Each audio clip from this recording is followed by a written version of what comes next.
మీరు ఇంజనీరింగ్ చేశారా? జాబ్స్ కోసం సెర్చ్ చేస్తున్నారా? 3600 మందికి పైగా స్టూడెంట్స్ కి జాబ్స్ వచ్చేలా చేసిన code Gyan 100 days software course లో జాయిన్ అవ్వండి. మీ కెరియర్ ని బిల్డ్ చేసుకోండి. నమస్కారం అలగరి రవీంద్రనాథ్ గారు.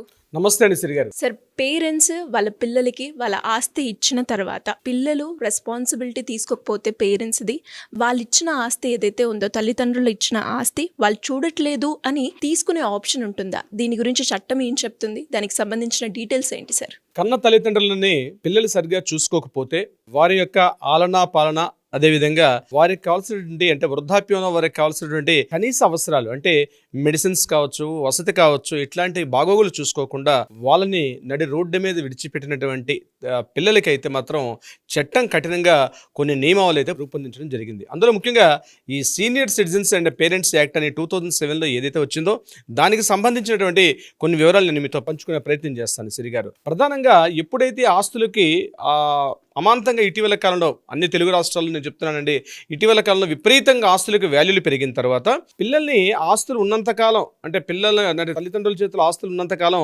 వాళ్ళని చాలా సక్రమంగా చూసుకొని వాళ్ళ బాగోగులు చూసుకొని వాళ్ళ చేత మంచిగా ఆ యొక్క ప్రాపర్టీస్ని తమ పేరిట, నేను చెప్పేది అమ్మాయిలు కావచ్చు అబ్బాయిలు కావచ్చు, ఆ ప్రాపర్టీని తమ పేరు మీదుగా దాన్ని ట్రాన్స్ఫర్ చేయించుకున్న తర్వాత వారి కనీస అవసరాలు తీర్చుకోవాలని నడి రోడ్డు మీద వదిలేసినటువంటి ఎంతోమంది పిల్లలను ఈరోజు మనం చూస్తూ ఉన్నాం. ఇటీవల కేసులు కూడా వాటి మీద విపరీతంగా వస్తున్నాయి. దీనికి సంబంధించి కేంద్ర ప్రభుత్వం 2007లో ఒక చట్టాన్ని కూడా తీసుకొని రావడం జరిగింది. ముఖ్యంగా వృద్ధాప్యంలో తల్లిదండ్రులకు కావాల్సిన కనీస అవసరాలు చూసుకోకపోతే వాళ్ళు ఏదైతే ప్రాపర్టీస్ ఇచ్చారో, అంటే ప్రాపర్టీస్ ఇచ్చినా ప్రాపర్టీస్ లేకపోయినా వాళ్ళని మెయింటెనెన్స్ చేయాల్సిన బాధ్యత పిల్లలకి ఉంది అని చెప్తూ ఒక చట్టాన్ని రూపకల్పన చేశారు. అయితే దీనికి సంబంధించి ఎలా చేయాలి అంటే ఇటీవల కాలంలో రీసెంట్గా మనకు వచ్చే కేసులు కూడా వాటికి సంబంధించి ఉన్నాయన్నమాట.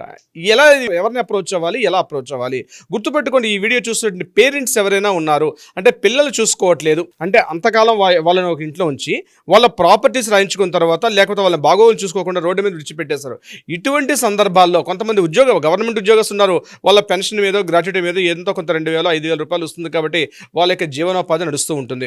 అటువంటిది లేని సందర్భంలో ఎలా ఉంటుంది అంటే వాళ్ళ పరిస్థితి అగమ్య గోచరంగా ఉంటుంది, చాలా కష్టంగా ఉంటుంది, బాధ చెప్పుకోలేరు, అనేక ఇబ్బందులు ఉంటాయి, వృద్ధాప్య సమస్యలు, ఆరోగ్య సమస్యలతో చాలా ఇబ్బందులు పడుతుంటారు. ఇటువంటి వాళ్ళు తక్షణం ఎలా సంప్రదించాలి, ఎవరిని సంప్రదించాలి? ప్రతి జిల్లాకి సంబంధించి కొన్ని మండల డివిజన్స్ ఉంటాయి, రెవెన్యూ డివిజన్స్ ఉంటాయి. ఆ రెవెన్యూ డివిజన్స్ లో 2 డివిజన్లు 3 డివిజన్స్ అలా ఉంటాయి. ఒక్కొక్క రెవెన్యూ డివిజన్స్ ఉంటాయి. ఆ రెవెన్యూ డివిజన్ కి ఒక అధికారి ఉంటాడు, అతన్ని ఆర్డీఓ అంటారు. ఆర్డీఓ అని ఒక మ్యాజిస్ట్రేట్ గా ట్రిబ్యునల్ గా చేసేది యాక్చువల్గా చట్టం ప్రకారం. సో ఆర్డీఓని డైరెక్ట్ గా వెళ్ళి ఆయనకు ఒక లెటర్ గాని మనం పెట్టుకోగలిగితే ఇమీడియట్ గా పిల్లల్ని పిలిపించి, కొడుకులు కూతుర్లు ఎంతమంది ఉన్నారో అందరినీ పిలిపించి కూడా విచారణ చేసే అధికారం ఆర్డీఓ గారికి ఉంది. ఆ ట్రిబ్యునల్ కి అథారిటీ పూర్తిగా ఆర్డీఓ గారికి ఉంటుందన్నమాట. ఆయన ఏం చేస్తారు, పిల్లల్ని ఇమీడియట్ గా పిలిచి వారి యొక్క బాగోగులను చూసి వాళ్ళ యొక్క సమస్యలను పూర్తిగా అంటే ఆ పెద్దవారి యొక్క సమస్యల్ని పూర్తిగా విచారించే అధికారం కూడా ఉంటుంది. ఇది ప్రతి జిల్లా కేంద్రంలో కూడా ఒకటి ఉంటుంది. జిల్లా కేంద్రంలో దీనికి సంబంధించి సీనియర్ సిటిజన్ సంబంధించి ఒక అసిస్టెంట్ డైరెక్టర్ స్థాయిలో ఉన్నటువంటి ఆఫీసర్స్ ఒక వింగే పనిచేస్తుంది. ఒక డివిజన్, ఒక ప్రతి జిల్లా కార్యాలయంలో అంటే ప్రతి జిల్లా కలెక్టర్ ఆఫీస్లో ఒక బ్రాంచ్ కూడా పనిచేస్తుంటుంది. అలా కాకుండా జిల్లా కార్యాలయానికి వెళ్ళి మనం కలెక్టర్ ఆఫీస్ని సంప్రదించలేకపోతున్న సందర్భంలో దగ్గరలో ఉన్నటువంటి ఆ యొక్క మండల డివిజన్ పరిధి ఏదైతే ఉంటుందో మండల డివిజన్ అధికారి అంటే ఆ రెవెన్యూ డివిజన్ అంటే ఆర్డీఓ గారిని డైరెక్ట్గా సంప్రదించగలిగితే ఆయన ఇమ్మీడియట్గా వీళ్ళని పిలిపించి వీళ్ళకి నోటీసులు ఇష్యూ చేసి పిల్లల్ని కూడా పిలిచే అధికారం ఉంటుంది.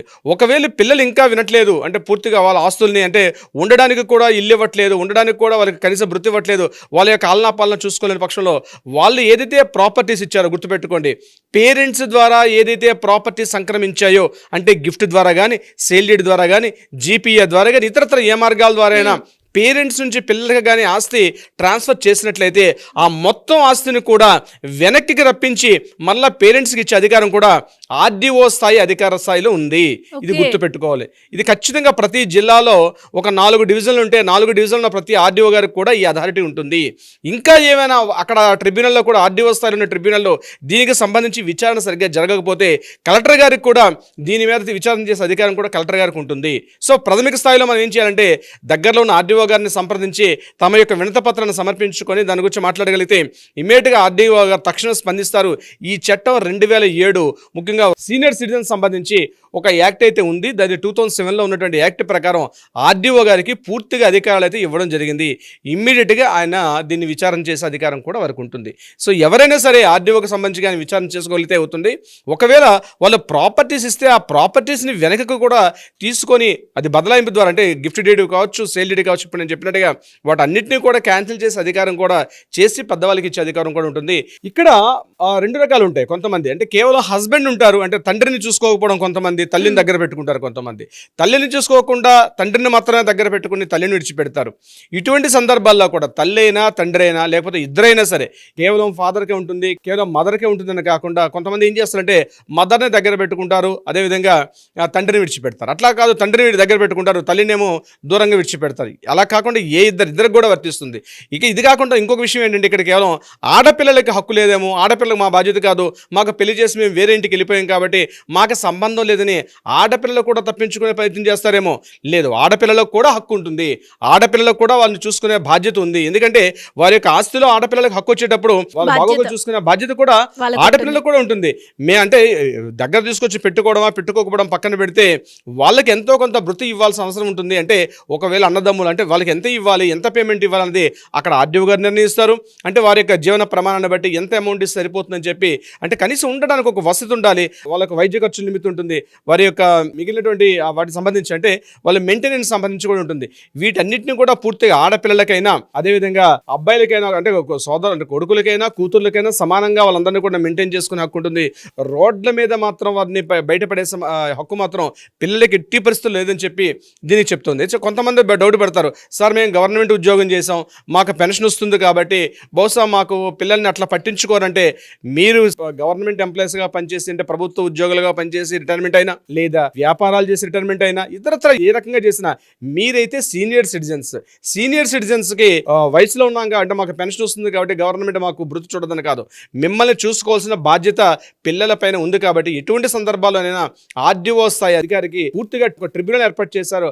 ఆ ట్రిబ్యునల్లో ఆయన విచారణ చేసి పిల్లల్ని పిలిచి వాళ్ళందరినీ కూడా ఒక కనీసంగా ఆయనకి ఇవ్వాల్సిన అమౌంట్ ఉందో దాన్ని నిర్ణయించే అధికారం ఆర్డీఓ గారికి అయితే ఉంటుంది. సిరిగారు సార్, మరి ఇలా ఎవరికైనా కూడా ప్రాపర్టీ రిలేటెడ్గా ఇష్యూస్ ఉన్నా వాటిని లీగల్ పరంగా తీసుకెళ్ళాలి అనుకునే వాళ్ళు మిమ్మల్ని ఏ రకంగా అప్రోచ్ అయ్యే ఛాన్స్ ఉందంటారు సార్? తప్పనిసరిగా సిరిగారు కింద నా స్క్రోల్ అవుతున్న నెంబర్ని కాంటాక్ట్ చేయగలిగితే లేదా అట్లీస్ట్ వాట్సాప్ చేయగలిగితే వాళ్ళకి కావాల్సినటువంటి సలహా సంప్రదింపులు మన వాళ్ళు అందజేస్తారు మన లీగల్ టీం. అంతేకాకుండా ఇంకా న్యాయపరంగా ఏదైనా పరిష్కార దిశగా కావాలనుకుంటే కూడా ఆ దిశగా కూడా మన వాళ్ళ ప్రయత్నం చేస్తారు. సిరిగారు thank you sir, thank you so much. Thank you so much అండి.